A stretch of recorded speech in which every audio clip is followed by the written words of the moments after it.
of this afternoon, who will be talking to us about the existing conditions of reconciliation. This is a subject in which we should be deeply interested because of our colonial and apartheid history. Being a child of Namibia born on 7th August 1945 at the shore of the Swakop River in Otjimbingwe, he is a contemporary witness of the struggle to independence. He studied theology at the Paulinum Seminary in Otjimbingwe for 5 years and was ordained to priesthood in November 1972. He was elected as moderator of the United Evangelical Mission, the former Rheinische Mission, in 2000 and served for 8 years. The UEM includes 38 Protestant members in Africa and Asia and Germany, plus the von Bodelschwingh Foundation's Bethel.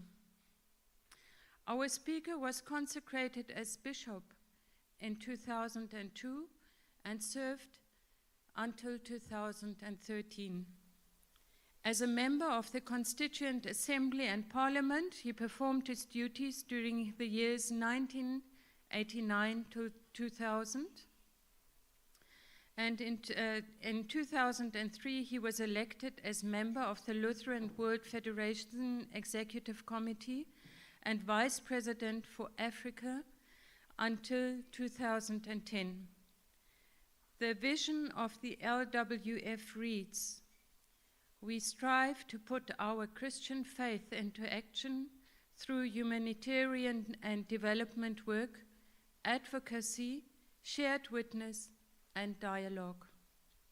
For 5 years, Bishop Kameeta was appointed as Minister of Poverty Eradication and Social Welfare in the years 2015 till March 2020. Now he lives, and I say it in his own words, a happily retired life where he does nothing from Monday to Friday, and he rests Saturday and Sunday.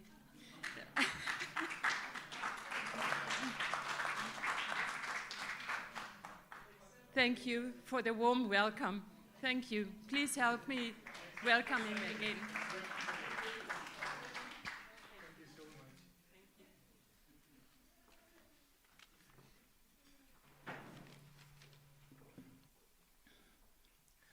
Good afternoon, sisters and brothers.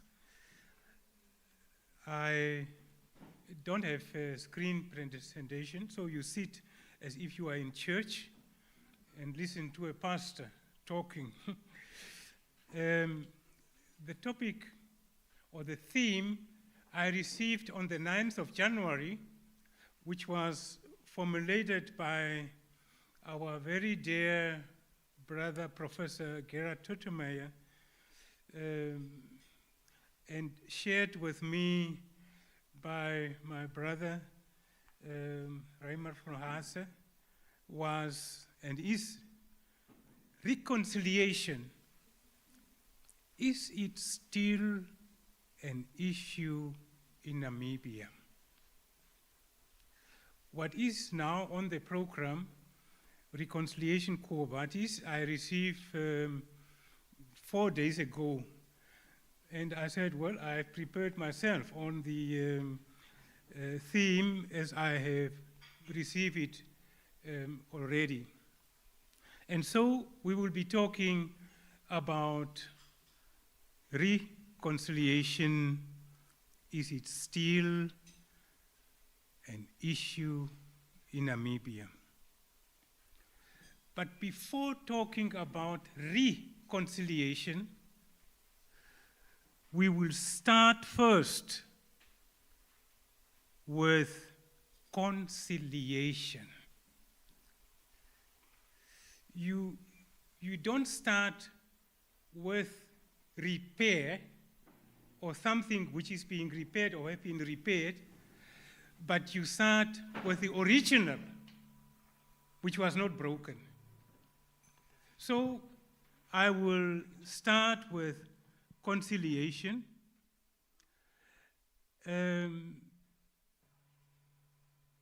what is conciliation? Conciliation is an act of peacemaking.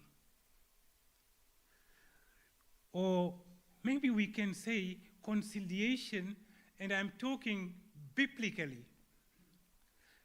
Conciliation is an act of creation. Now, when we look, and I'm very much 100% sure that you don't have your Bibles here, that's okay. But when you look in the first chapter of the first book, Genesis, verse 2, it reads as follows. The earth was without form and void, and darkness was over the face of the deep. I've tried to compare the different translations, translating this text from Hebrew. And I found the 1953 translation in Afrikaans, which is very much correct. That's interesting, isn't it? And it reads as follows in the 1953 translation.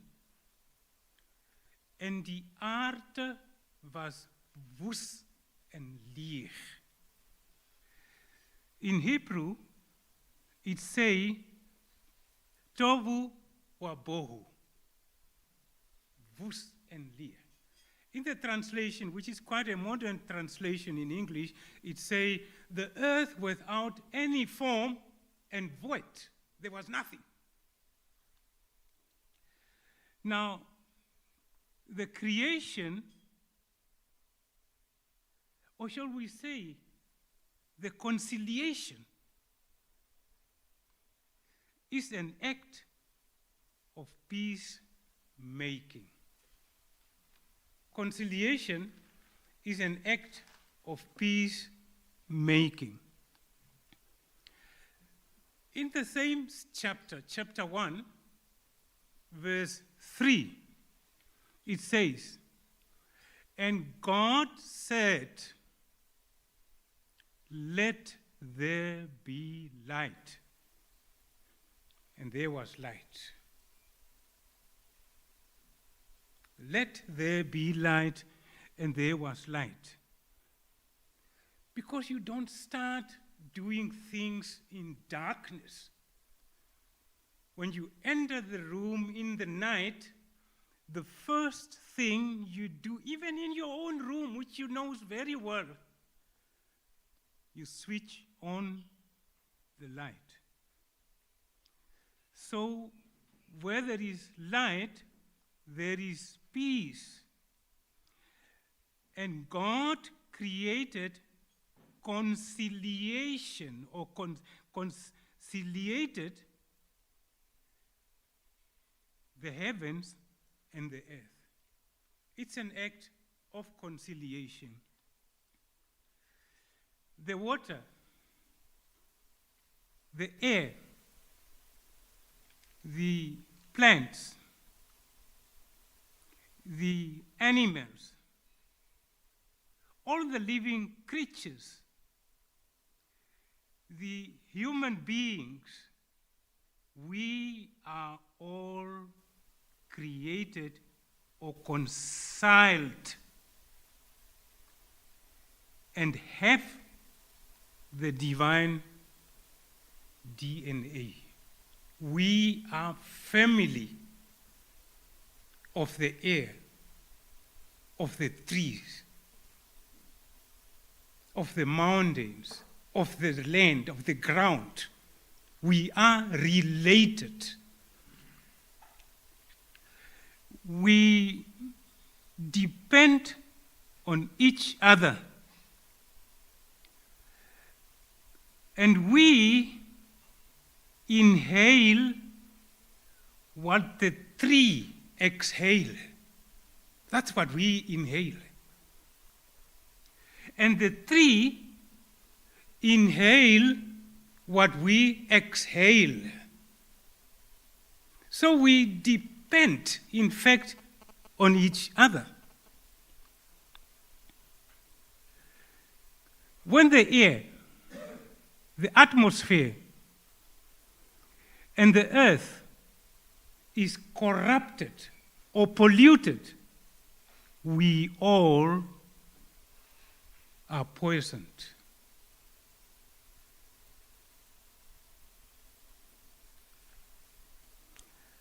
No one and nothing will survive. We all will perish. When we exhale through gases and whatever, the atmosphere will be sick and poisoned. And with the atmosphere or the trees exhale air. And that's the same air we inhale in them. When it comes back to us, we are sick.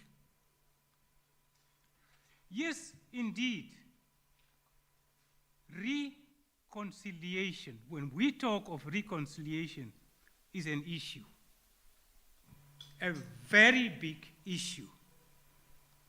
And will always remain an issue. And that's why I didn't want to leave this theme as it was given by Professor Tutemaya. It's an issue. We need reconciliation. We broke that which was conciliated, or shall we say created, to understand it much more better. We polluted it. We destroyed it. And so we need reconciliation. We need repair.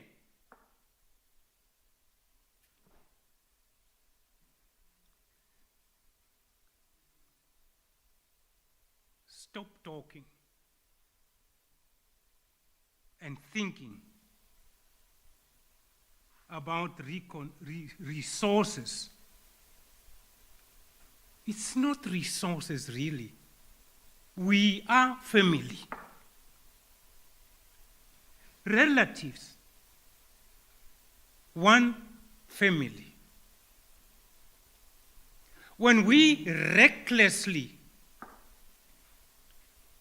catch fish, dug out gold or whatever, we talk of resources. It's not true. We are related. When we mistreat it in this world, we are mistreating ourselves. And I find it so difficult in this very much scientific world, with so much learning, that it is so difficult to understand this. What we are experiencing now in our world is a result of what we sent out. We are now talking about a drought, and especially in Southern Africa, Zambia, Zimbabwe, Malawi, South Africa, Namibia. And this is a result of the destruction of the conciliation.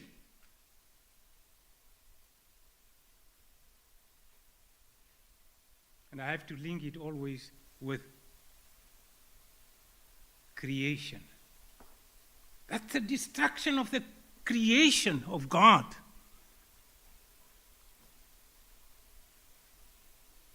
We, the humans,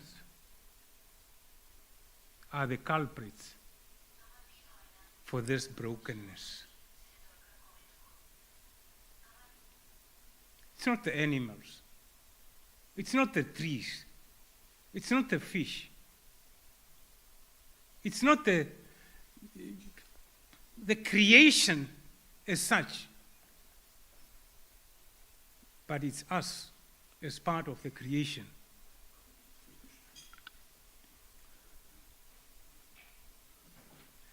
And when it comes to us as human beings,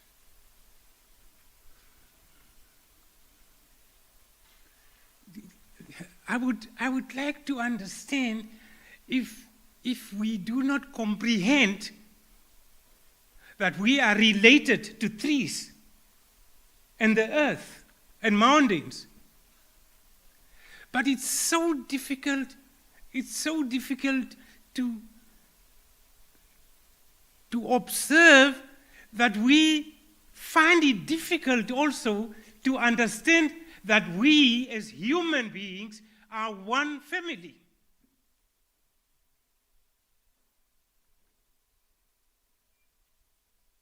When you look at what is happening in the world,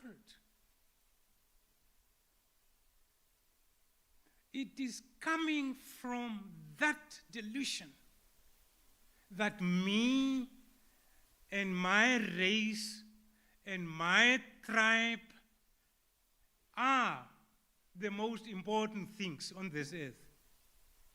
But we don't see each other as one humanity, apart from the relationship with the nature, with God's creation.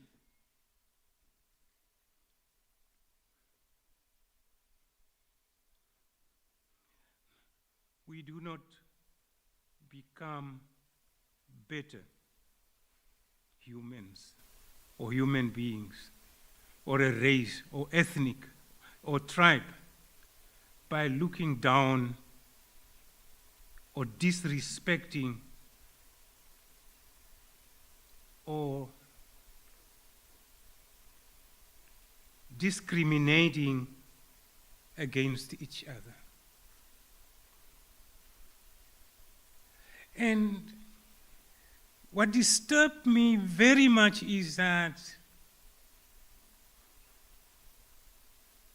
our grandchildren, and I'm speaking now as a grandfather, our grandchildren seems to do the same things we have been doing. Of course, our children should follow the good things. It's true. Should listen to how we lived and what we did. But when it comes to race, tribe, and all these things, I think our children and our children's children should do it better and differently.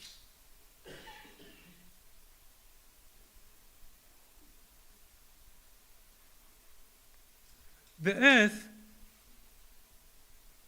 is one house. And in one house, when you are in one house and you bomb a room in that one house, it will affect the whole house, not only that room.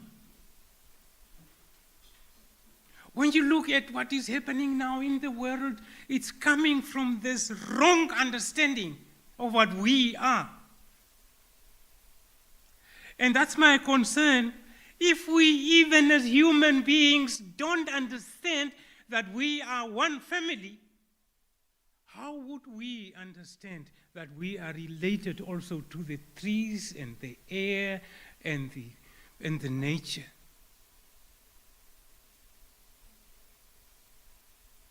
When you look at what is happening in Ukraine, in Israel, Palestine, in Sudan, in Congo, mention it, in Ecuador,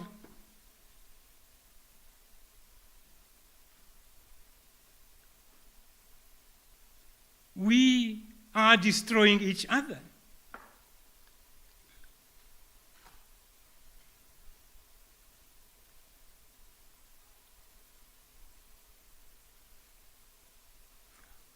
For a peaceful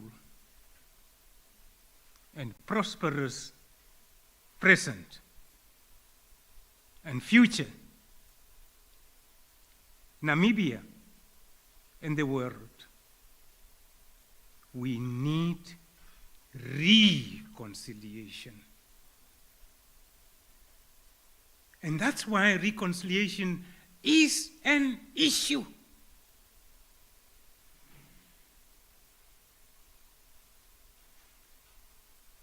And not tomorrow, but now. Tomorrow will be too late. And every one of us, wherever we are,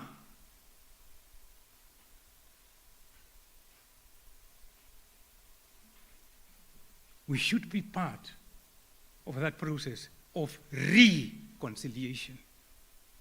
Repairing the conciliation which we have destroyed.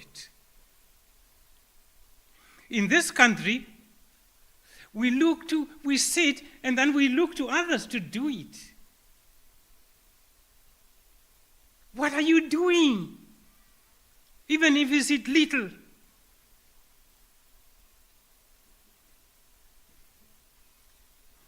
In this week, we had a remarkable commemoration of a young man of 39 years. The 9th of April. It was, in fact, the 9th of April, 1945, when Dietrich Bonhoeffer was hanged by the Nazis. He didn't go around and maybe in his case and say the bishops and the church and so forth should do this. He himself stood in front.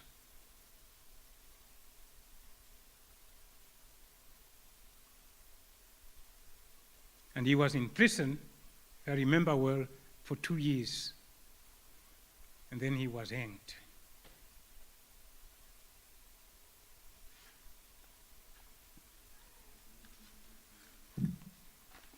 We need reconciliation. Reconciliation is an issue. And in fact, I'm so sorry to see the young people doing the same things we have been doing against each other.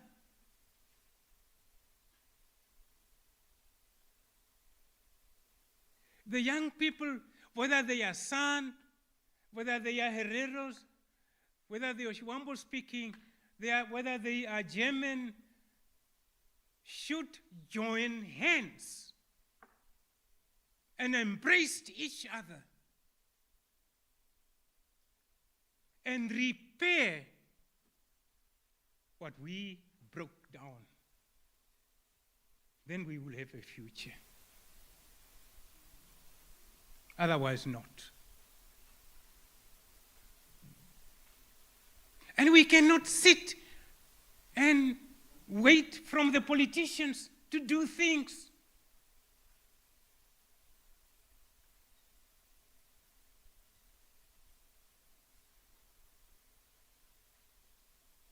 We stand up and do it and speak out.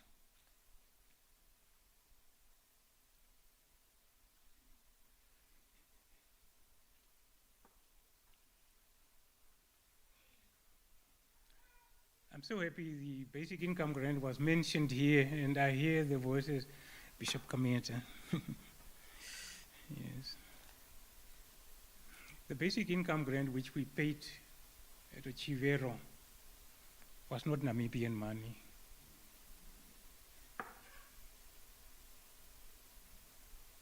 Through my work as moderator of the United Evangelical Mission, I had the contact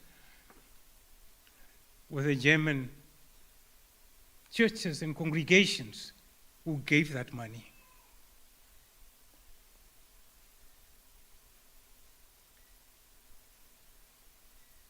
And of course, it is so that people think that when you are a minister, then you take decisions and do it. You take it to cabinet, and the cabinet decides and overrule you. But if there were people in this country or in Southern Africa as a whole, and I mean now South Africa and Namibia, the big companies would have said, we will take over from what the German churches did and do it for 5 years, giving a basic income grant to our people who are suffering in South Africa and Namibia. And in the meantime, we sit and work with the government and see how they can take this up. It could have been perhaps different.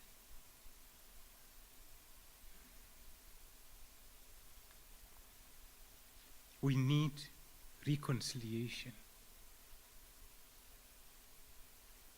And let's not in the first place think only globally. Let's think of where we are.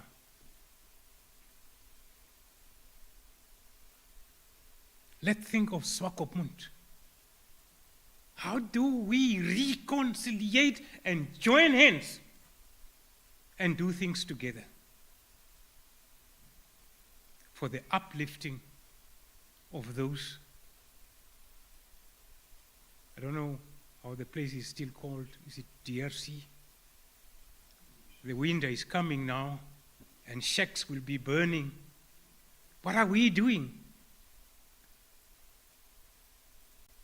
to make sure that no shack, whether in Swakop, in Windhoek, in Oshakati, in Keetmanshoop, is not going to burn?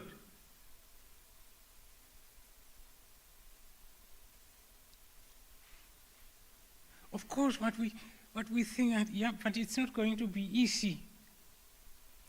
The thing which is called the Shack Dwellers Organization was started in Windhoek in 1984, during the time of colonialism.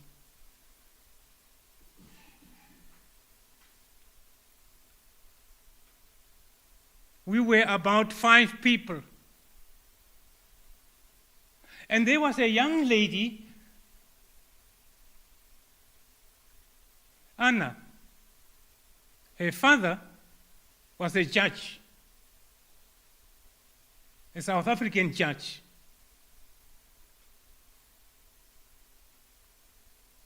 And she was with us together and advised us also how to do it.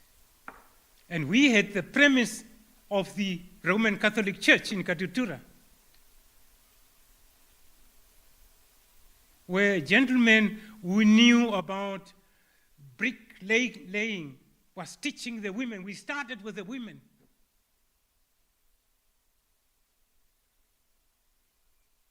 And it was difficult times, under the watching eye of the security police, but it worked. Today, this is a Shack Dwellers Organization.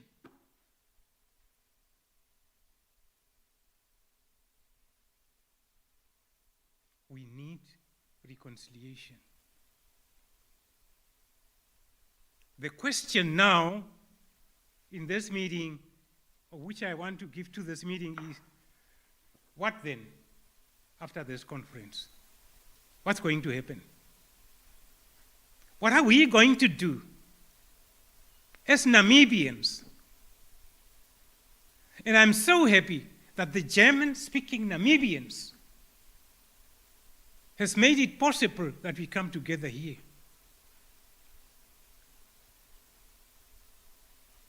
With the inspiration of our dear brother, who is not with us, whom I would have liked to be with us today. We need to repair what has been broken. And all of us need to do that as Namibians and join hands.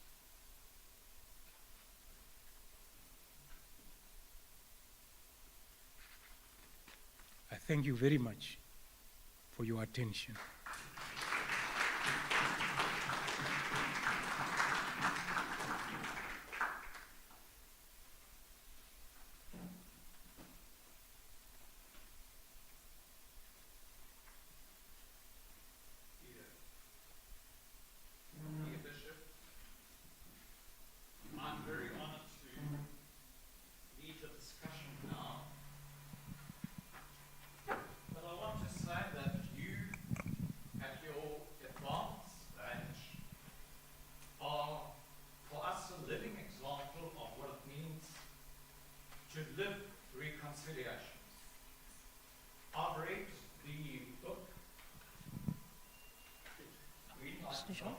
Okay. You can hear me? No, we can hear you. For the outside listeners. All right. Can you hear me now? Better? I've read the book, which is a collection of your sermons and many talks that you have given. And there you recount yourself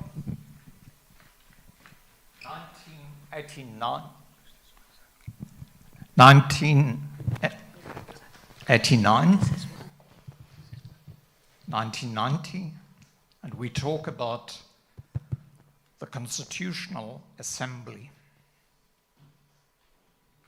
And I would just like to quote from that book, where you yourself have said, when we sat together in the Constitutional Assembly, we had to do reconciliation.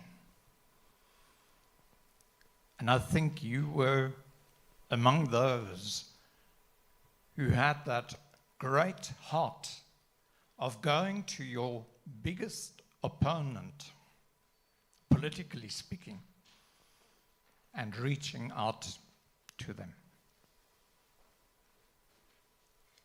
Those of you who remember those times, you reached out to those that we at that time called the vakantes. But you reached out, and you helped to create an atmosphere of reconciliation in the Constitutional Assembly, which then unanimously decided upon our Constitution.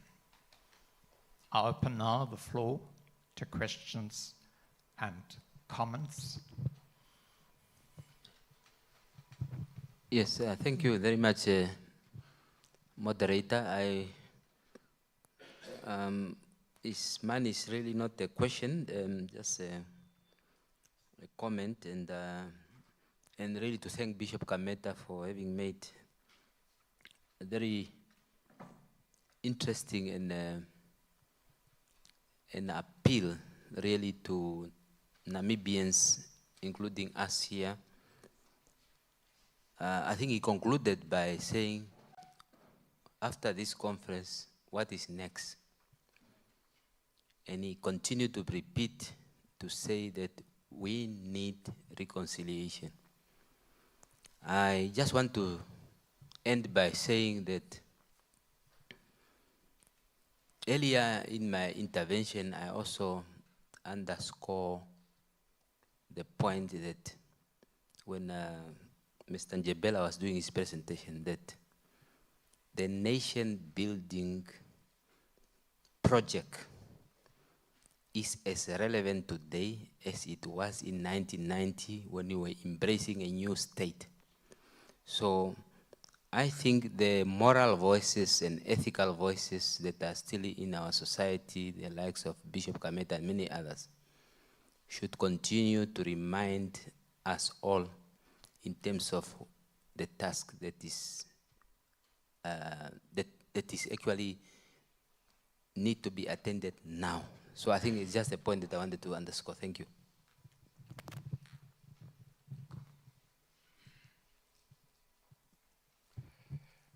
Thank you very much. It was so great listening to you, Bishop. I've got a question. It's very interesting, the take on reconciliation that you take. To be very honest, I've never listened from that point of view. In fact, I was trying to prompt in my presentation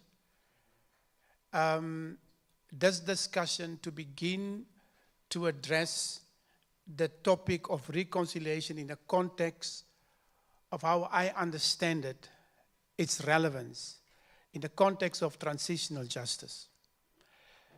My direct question to Bishop is that Parliament made a law very uniquely to Namibia that goes against the spirit of reconciliation. Which law am I referring to? We've passed in the 2000s the Veterans Act. It inserts a definition of the word veteran, which is uniquely, it gives a total meaning to the word veteran from its ordinary meaning. It defines veteran as someone that has fought on the, for lack of a better word, the right side of the liberation struggle. With that, it excludes people that has fought on the wrong side. Reconciliation for me, in other words, the ex-Kufuts, the ex-Swati Fs, even though they fought in a war, even though grammatically and by other means of definition, they qualify as veterans. In the case of Namibia, they do not qualify. Namibia is the only country that I know of that fought the liberation war that did not reconcile with its enemies. Zimbabwe, Angola, Mozambique, South Africa, everyone is a veteran, irrespective on which side of the war you fought. Not in the case of Namibia. It is only those ones that fought on the side of liberation that qualifies for veteran, not so much for the veteran, I don't want to say veteran status, because but for the allowance that they are getting. Why? If it is, does that not concern reconciliation? And I find it difficult to reconcile myself with that. Bishop. Dear Bishop, would you like to reply to that? Yes. I agree fully with what you are saying, sir. But for me is what you are asking should be followed by, I tried and talked to the Minister of Defense.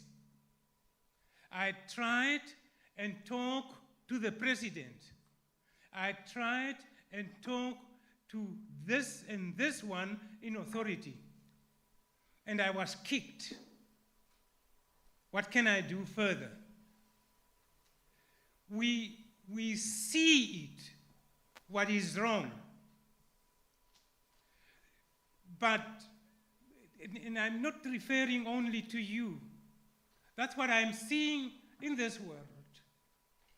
that we take initiative. Even if you feel, I won't be listened to, I'm too small, I'm nothing, but you take personal initiative and raise what is the truth and state it. So this is what we are supposed to learn maybe from the people in the past. They did that. I was quoting now, or talking about now, Dietrich Bonhoeffer.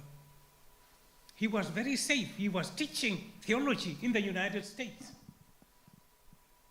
And when he heard what was happening in his birth country of birth, he returned and joined the confessing church and talked and spoke. And he was killed. That was the same with Martin Luther King Jr. I met his father at his deathbed. And the only consolation he had was, I can now go. My son has done what was possible to be done. He died after the shooting of the son.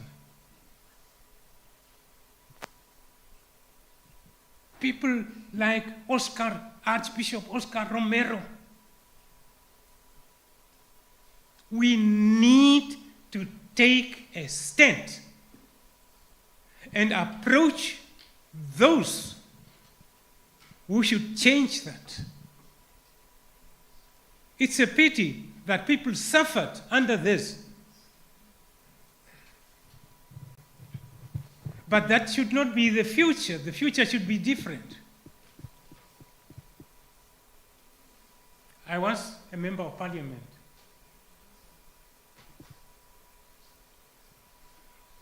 And a deputy speaker.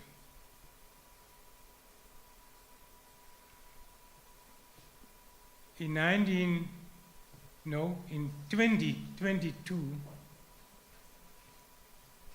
I was informed by the administration of the Lutheran Church that my consecration will be in the beginning of 2022, 2002.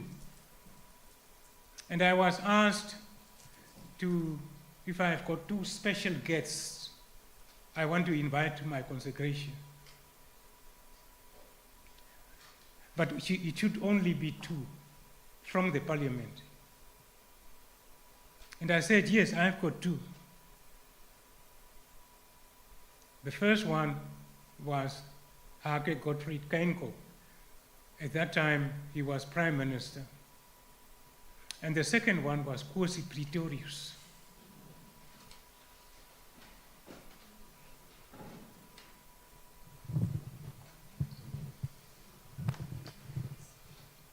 And some of my comrades were shocked. But many of them knew that during the tea break, I will be with them.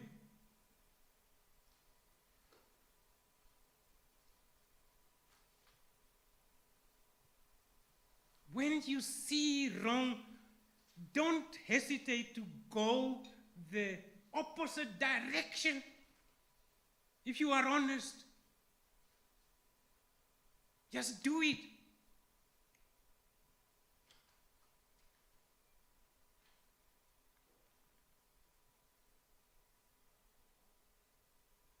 Let me stop here. Thank you, Bishop. I understand you remain standing where you are, but you reach out. Thank you for that. The next. Hello. What does it say? It says reconciliation, the status quo. From my perspective, now reconciliation in Namibia has often been regarded as a black and white thing, which is actually incorrect. Before quite a number of us went abroad to study, we were in the Namibian National Students Organization. We were all sorts of tribes, and we were friends at high school. Then we went abroad, Namibia got independent, and we came back. Something changed when we came back. And what happened is the injustice and discrimination. And because of injustice and discrimination, one group benefited from the systems that are in place, the other group didn't benefit from the systems that are in place.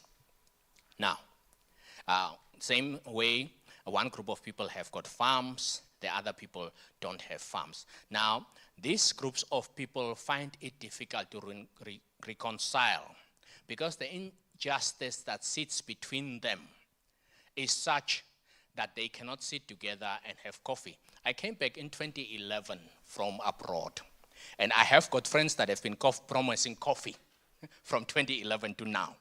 And we haven't been able to see eye to eye, and conveniently we meet in the corridors and say, we are going to have that coffee. Maybe they benefited from the system that is in place, and I didn't benefit from that system that is in place. And as a result, there is an uncomfortable thing. It's here we are German-speaking Namibians and other Namibians in this. The gentleman there said we should all be called Namibians, and it's true, we should all be called Namibian. But I wanted to say, United States has been independent for 400 years. They are Americans, they are all Americans, and they are Italian Americans, Jewish Americans, and African Americans, so it's okay to be hetero, German speaking Namibian, African speaking Namibian and stuff. But the issue has been the injustice that sits between us, whether it's about land, genocide, the opportunities that are provided. Unless we address the general injustice that's there, it makes it very difficult for people when some of them are in the Namibian house and others are standing outside the Namibian house to reconcile. Unless we remove the elephant in the room, which is the injustices. I did mention when you have opportunities for study, when you have got tenders that are given, when you have job opportunities and those are done in a way that's not fair, then we cannot reconcile. And that's what we should address. Thank you. Thank you. I think you're all in line with the bishop who understands reconciliation not just as words, but also as action. Thank you for your statement. The microphone, please. Okay.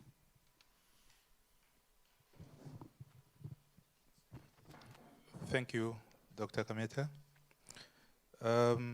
I would like Dr. Kameeta to assist me, especially when it comes to the churches. Before independence, the churches were so vocal on injustices. But after independence, they keep quiet on injustices. I would like to ask, have the churches been captured by the government? Or those sins of before independence are more than sins after independence? Thank you. Thank you, Bishop.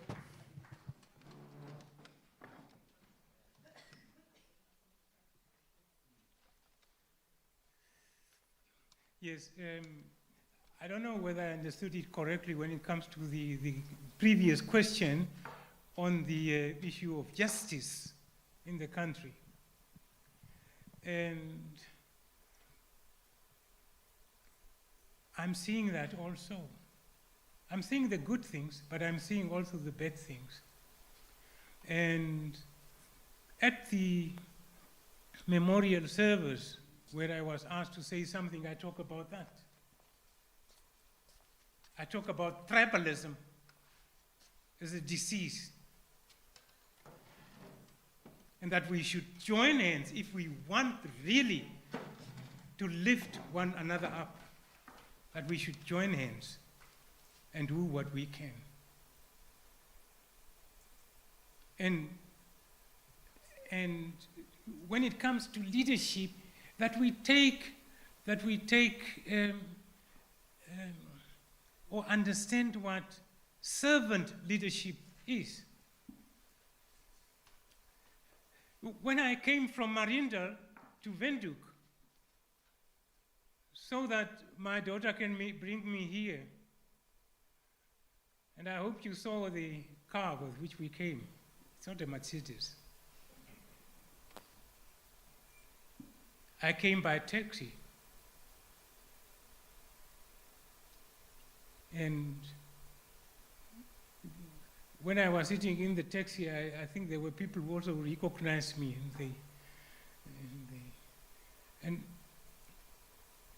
and one of them couldn't perhaps keep it. He said, "Honorable, do you also travel by taxi?" And I said, "Why not?"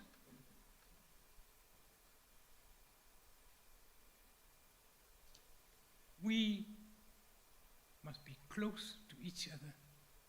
We must be humble. We must be approachable.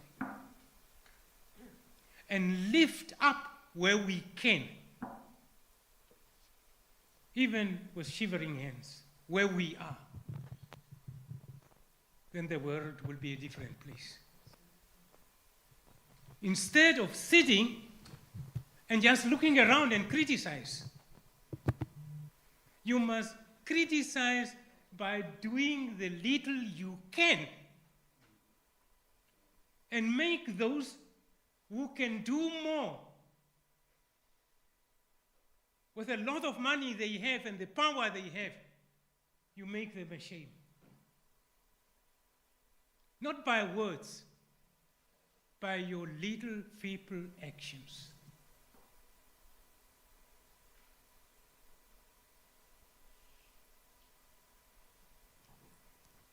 The church is a church captured by, and I think I heard the word government there. But why government then? I haven't heard that the government has issued a law saying the churches should not do anything or speak out anything. What happened? And to get a proper answer, in fact, this question should not be asked from a retired bishop. It should be asked to those who are leading churches, that they say why they are quiet. Maybe it's us who don't hear. Maybe they are loud and clear. Although myself also I don't hear much.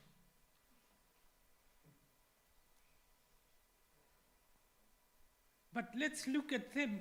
Leave the government out now for the moment until we have got the evidence. What happened? What's going on? But theologically, the ecclesia is not the bishops, the church officers, the cardinals. But the ecclesia is those who have been baptized in the name of Jesus Christ. You, if you are Christians, you are the church. What are you doing as a church? Thank you. I would just like to put in a word of explanation. The bishop was mentioning Archbishop Romero, that is from South America. He was speaking up against the injustice of the government of his day, and he was killed and murdered during a church service. Is that right, Bishop? Just as explanation. In Argentina? Next. Was it in Argentina? It can, I'm not sure. I think it was in maybe. Thank you. Dear Bishop, I agree with you.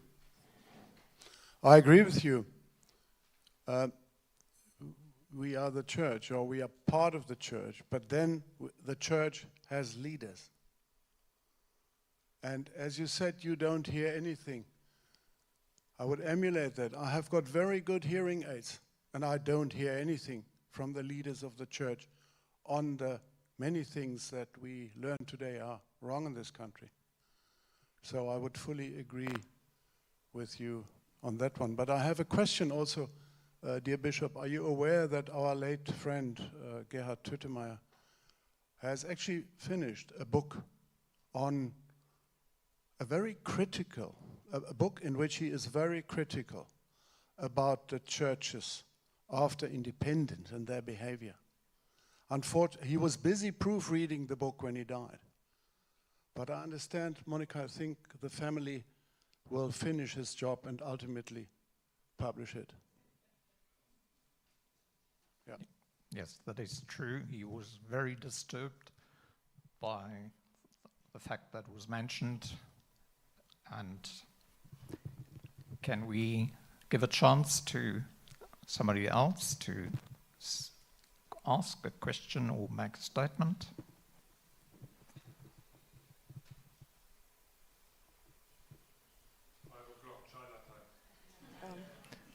All right. Yes, please. If not, let me misuse my position as the bearer of the microphone. I just want to add, I think it's not only the family, but I think with the assistance of our group here in Swakopmund, we will see to it that this book gets published. Thank you.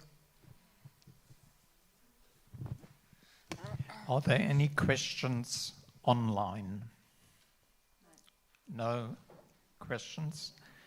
I would like to ask the audience, please, to thank the Bishop Emerit for making his journey by taxi and with the assistance of his daughter from Marienthal to Swakopmund. And Bishop, we hope and wish that you will have a restful time. Thank you.